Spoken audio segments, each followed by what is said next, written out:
Zachim, Daf Yudalef, Amudalef, bonjour à vous tous.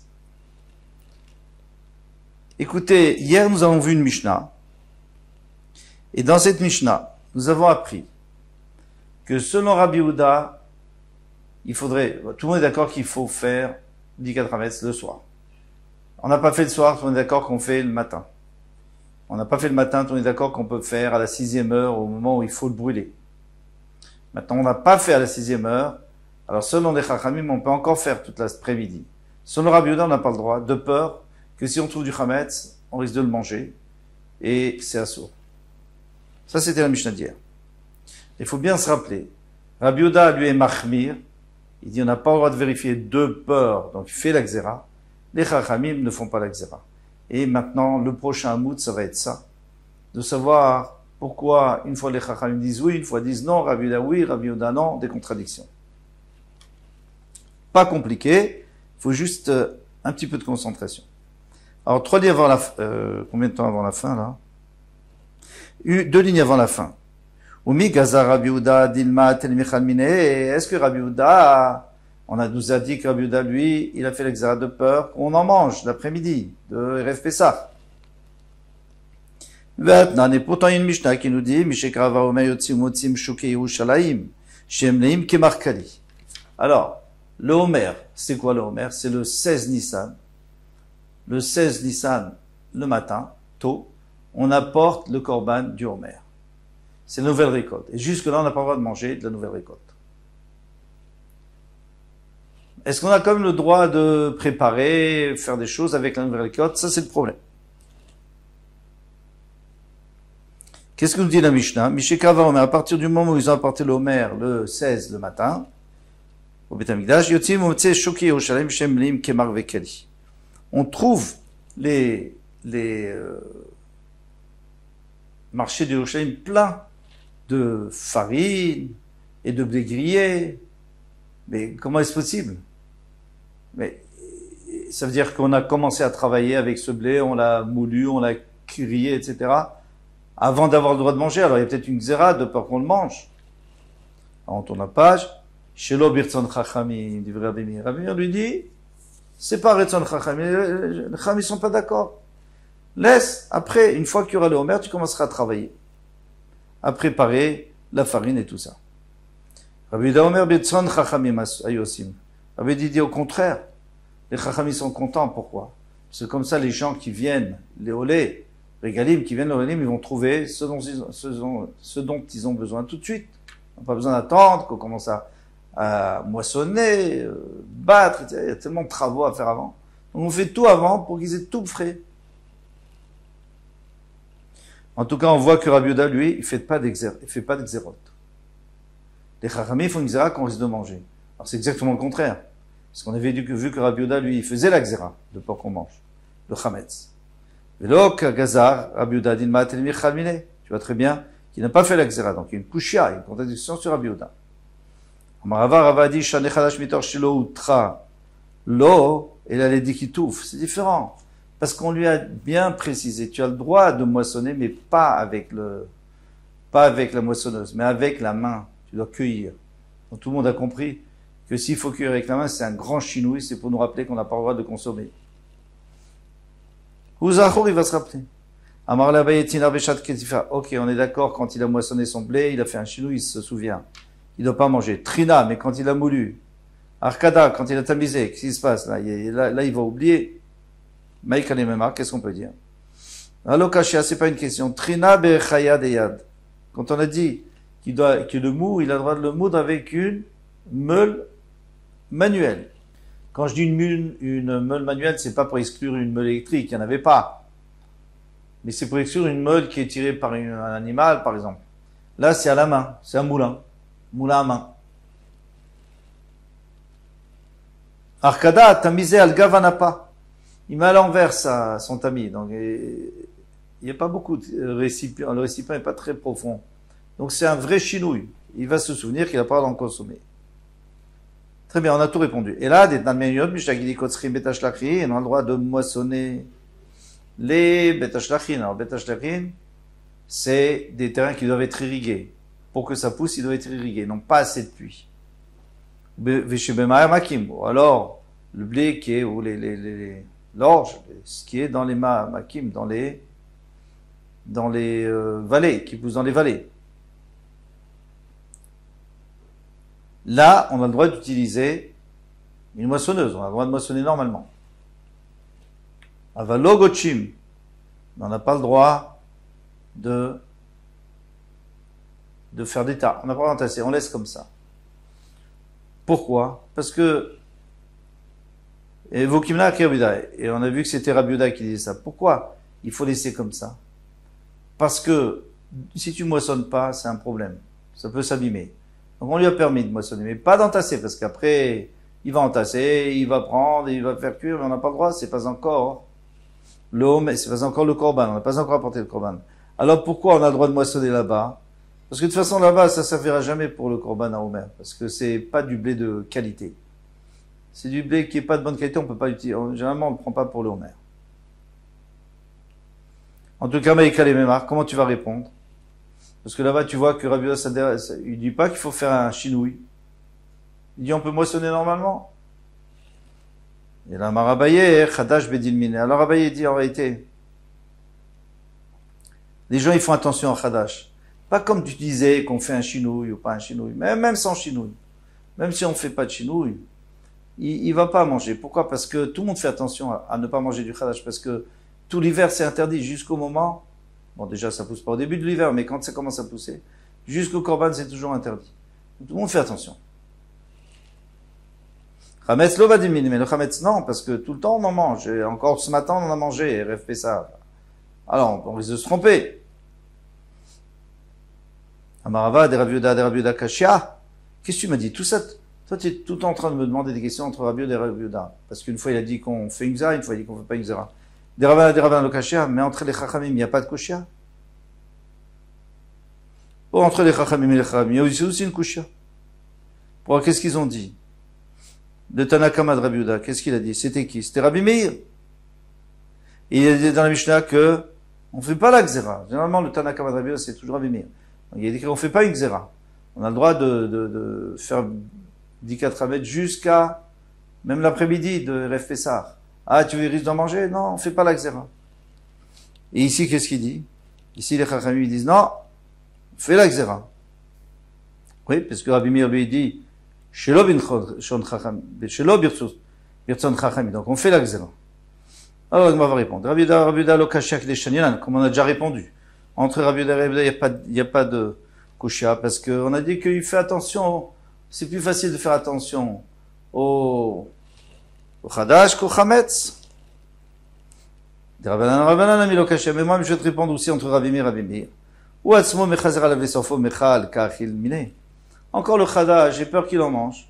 Mais le Chametz, il est en train de le chercher. Pourquoi? Pour le brûler, pas pour le manger. Donc il va pas le manger. On n'a pas besoin de faire la xéra.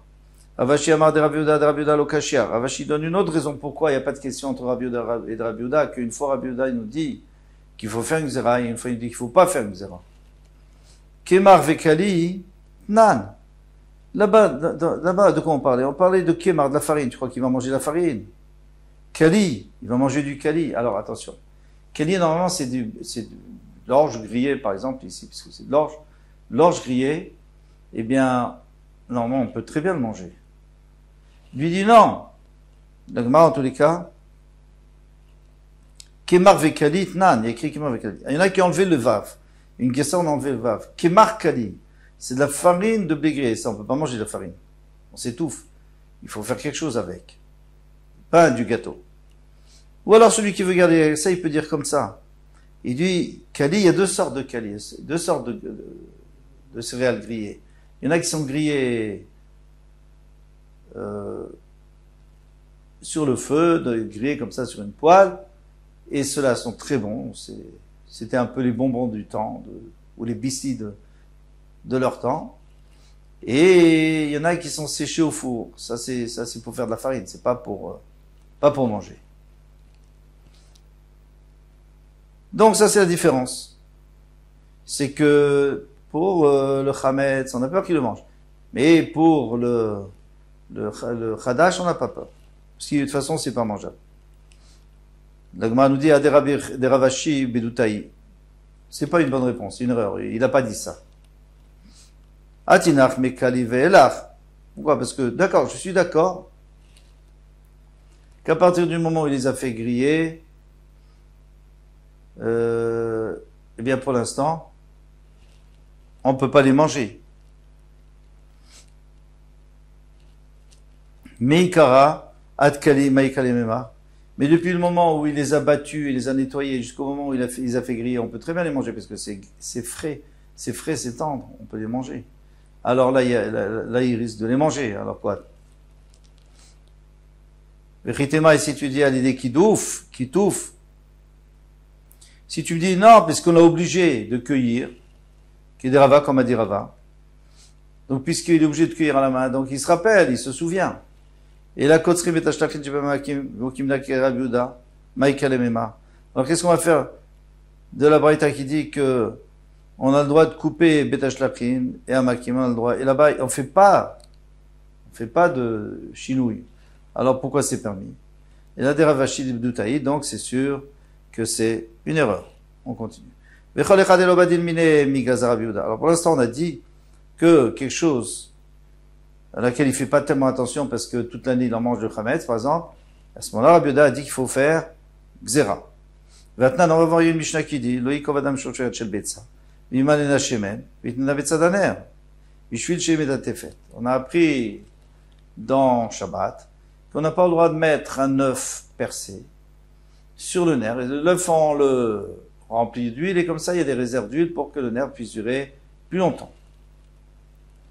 La filouche shel cheres, même si c'est pas un œuf réel, mais c'est une coquille d'œuf, ou plutôt quelque chose qui ressemble à une coquille d'œuf, mais c'est en cheres, un ustensile en terre cuite que on n'a pas tellement envie d'utiliser cette huile, ça nous dégoûte un peu.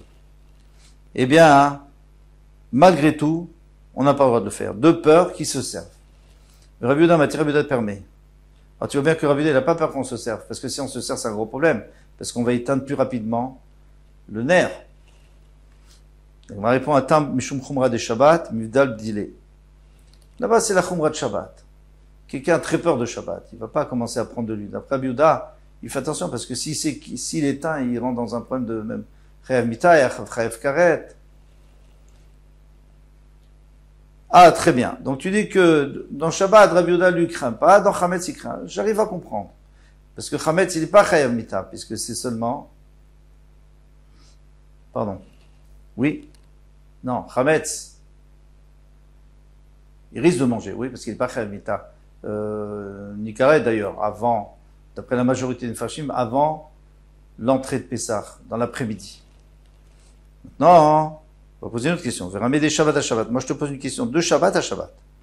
Toi, tu me dis Shabbat, on craint pas, on fait pas de Xéra parce que de toute façon, il va faire attention. On va voir des Tanya, Chevel Deli. Il y a une corde pour tirer, pour faire descendre et remonter le seau dans le puits, Shnifsak, et elle s'est rompue. L'oyer, quand je peux la pouvoir d'attacher. Ça, c'est sûr, parce qu'attacher, c'est une lacha de la Torah. Et là, on le voit, mais il fait une boucle. Une boucle qui peut se défaire facilement, ça, c'est mouta. Rabbi Domer Korechale Punda. Lui, il attache avec une ceinture percée, il rentre dedans. Je sais pas ce qu'il fait pour bloquer. Psakia, ou avec un genre de bretelle. Et donc, sans faire de nœud. Il va chez lui, il n'a même pas le droit de faire de boucle. Pourquoi? Parce que s'il fait une boucle, on a peur qu'après il va faire un nœud. Donc on voit que Rabbi Yehuda, il a très peur, même Shabbat, qu'on fasse, il fait une xéra. Kasha de Rabbi Yehuda, Kasha de Rabbanan. Il y a une couche entre Rabbi Yehuda et Rabbi Yehuda que lui, il dit, au début, dans le cas de l'huile, il a permis. Et dans le cas de la corde, il a interdit. Et les Chachamim, ils ont interdit dans le cas de l'huile. Et ils ont permis dans le cas de la corde. Alors ça va plus. Des Rabbanan le Kasha, des Rabbanan, il n'y a pas de Kasha, Shemen Beshem Michlaf. Parce que de l'huile, eh bien, quelqu'un peut se tromper. Pourquoi? Parce qu'il a l'habitude de se servir de l'huile tout le temps. Alors, une fois, il prend dans un récipient, une fois, il prend dans le récipient qui est autre part, une fois dans le récipient qui est sur le nerf. Alors, il réalise pas. Aniva Bekshira lo Michlaf. Mais quelqu'un, quand tu dis, il faut faire une boucle, il va pas faire un nœud. Il sait très bien que Shabbat, on fait une boucle dans les chaussures et pas un nœud. Enfin. Des Rabbi Yehuda, le Kashia, Rabbi Yehuda, il n'y a pas non plus de question. Tama de Rabbi Yehuda, la mishum de gazaraniva to kshira. Mais non. Quand il a interdit, c'est pas parce qu'il a peur qu'on arrive à faire kshira attaché. Lui, il dit qu'on n'a pas peur. La preuve, c'est que pour lui, il n'a pas interdit. Et là, mishum de gazaraniva gofa kshira. Parce que on sait que Rabbi Yehuda, lui, pense que de faire une boucle, ça s'appelle attaché. C'est un melachat de la Torah. Donc il te dit, utilise des bretelles, utilise ce que tu veux, mais pas faire de boucle. Rami de Rabbanan, maintenant on va poser une question entre Rabbanan et Rabbanan, comme on a dit, les Tanya Koshkim, Deli Bepsakia, Avalo Bechevel. On a le droit d'attacher un délit avec Psakia. Psakia, c'était cette fameuse corde, Avalo Bechevel, pas avec une corde. Rabbi Yehuda Rabbi Yehuda, il permet une corde. Chevel des mailles. Alors c'est quoi comme corde? Il est ma Chevel des Almasi, tu me dis que c'est une corde banale, normale. Rabbi Yehuda Rabbi Yehuda, il va permettre. Qui cherche le Kayamahu. Hein. Là, c'est sûr que tu vas le laisser toujours là-bas. Et si tu laisses toujours là-bas, ça s'appelle Kayama, c'est un nœud permanent. Un nœud permanent, c'est un sourd de la Torah. Les Vadayat et les Vatoulé. Parce que c'est sûr qu'il va le laisser là-bas. Et la Pshita les garder. Non, il faut dire que c'est une corde du tisserand. C'est une corde dont il a besoin tout le temps. Donc c'est sûr qu'il va pas le laisser. Il l'a mis là maintenant, parce que son Shabbat, il travaille pas. Mais Motzi Shabbat, il va enlever. Ah, dans ce cas-là, ça s'appelle pas un kécher permanent, ça s'appelle pas un nœud permanent. Et Gazou Rabbanan, Chevel de Gardi. Mais maintenant, qu'est-ce qu'on a vu? On a vu que les Chachamim, ils ont interdit Chevel de Gardi. Même si c'est un nœud, même si c'est une corde de Gardi à cause de Rabbi Yehuda, on est obligé de dire ça, de tisserand, à tout Chevel d'Alma, à cause de Chevel de d'habitude. Alors, qu'est-ce que tu vois là? Tu vois que les Chachamim, ils font une Xéra. Et pourtant, ils avaient dit les Chachamim qu'on peut faire une boucle. On n'a pas peur qu'ils fassent qu'ils fassent un vrai nœud. Alors ici, pourquoi ils te permettent? Pourquoi ici ils t'interdisent d'utiliser une corde, même que tu sais que tu vas pas le faire permanent, tu vas l'enlever. Pourquoi? De peur que tu fasses avec une corde qui est pas permanente. Alors tu vois qu'ils font la Xéra là-bas, ils font pas ici, ils font. Il dit in chevel bechevel michlav. Mais oui, bien sûr, c'est normal. Parce que si tu permets de faire avec une corde d'un tisserand, eh bien, n'importe qui va dire, bon, il a fait avec la corde, moi aussi je fais avec une corde normale, ou même toi, tu vas dire, je vais faire avec une corde normale, qu'est-ce que ça change? Tu n'arrives pas à avoir la finesse. Aniva bekshira lomichlefa. Mais encore une fois, quand tu dis à quelqu'un, tu dois faire une boucle, alors il sait très bien qu'une boucle, on a le droit, mais pas un nœud. Voilà, on peut s'arrêter là. Kol touf. Demain, Bezrat Hashem.